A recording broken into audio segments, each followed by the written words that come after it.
Welcome to star 9 news. Tirupati జిల్లా కోట మండలం కుక్కుపాడు గ్రామానికి చెందిన తిరుపతి జిల్లా వైసీపీ క్రిస్టియన్ సెల్ కార్యదర్శి మద్దూరు స్వరూప్ కుమార్ జగనన్న మరల ముఖ్యమంత్రి కావాలంటూ గూడూరు వైసీపీ అభ్యర్థి మేరిగా మురళి అన్న గూడూరు ఎమ్మెల్యేగా భారీ మెజార్టీతో గెలవాలని కావాలని చెన్నైలో ఉన్న సెయింట్ థామస్ మౌంటైన్ మోకాల మీద 150 మెట్లను ఎక్కారు. వైసీపీ కరపత్రం చూపుతూ కొండ మెట్లు ఎక్కడం జరిగింది. ఈ సందర్భంగా మద్దూరు స్వరూప్ మాట్లాడుతూ భారతదేశంలోనే మొట్టమొదటిగా కట్టిన పుణ్యక్షేత్రం ఇక్కడ ఇది ఏది కోరుకున్నా జరిగే పుణ్యక్షేత్రంగా పేరుగాంచిందన్నారు.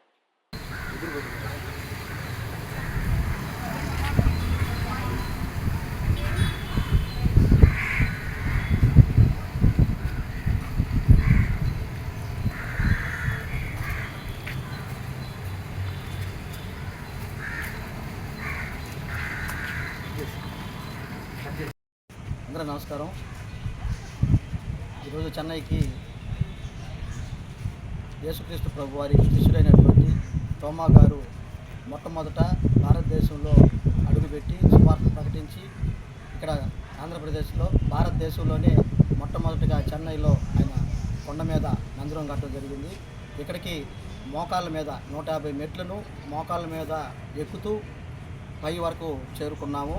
ఇది మన ఆంధ్రప్రదేశ్ రాష్ట్ర ముఖ్యమంత్రి వర్యులు మన ప్రీతం నాయకులు వైఎస్ జగన్మోహన్ రెడ్డి గారు ఆంధ్రప్రదేశ్ రాష్ట్రానికి రేపు మేలో జరగబోయే ఎన్నికల్లో భారీ మెజారిటీతో గెలవాలని, అదేవిధంగా తిరుపతి జిల్లా గూడూరు నియోజకవర్గం వైఎస్ఆర్ కాంగ్రెస్ పార్టీ ఎమ్మెల్యే అభ్యర్థిగా మేరిగా మురళన్న కూడా భారీ మెజారిటీతో గెలవాలని మేము ఈరోజు ఈ కార్యక్రమం చేయడం జరిగింది. అయితే వైఎస్ జగన్మోహన్ రెడ్డి గారికి మేరిగా మురళన్నకి యేసుక్రీస్తు ప్రభు యొక్క దీవెనలు ఆశీస్సులు, అలాగే తోమా గారి యొక్క దీవెనల ఆశీస్సులు వాళ్ళకి ఎల్లప్పుడూ ఉంటూ ప్రజల ఆశీస్సులు కూడా ఉంటూ రేపు జరగబోయే ఎన్నికల్లో ఆంధ్రప్రదేశ్ రాష్ట్ర ముఖ్యమంత్రిగా వైఎస్ జగన్మోహన్ రెడ్డి గారు, అదేవిధంగా గూడూరు నియోజకవర్గానికి సంబంధించి మేరిగా మురళన్న భారీ బంపర్ మెజార్టీతో గెలవాలని మేము ఈ దీక్ష చేసి ఈరోజు ఈ మోకాళ్ళ మీద 150 మెట్లు ఉన్నటువంటి ఈ మౌంట్ థామస్ గారి యొక్క పర్వతాన్ని ఎక్కి ఇక్కడ ప్రత్యేక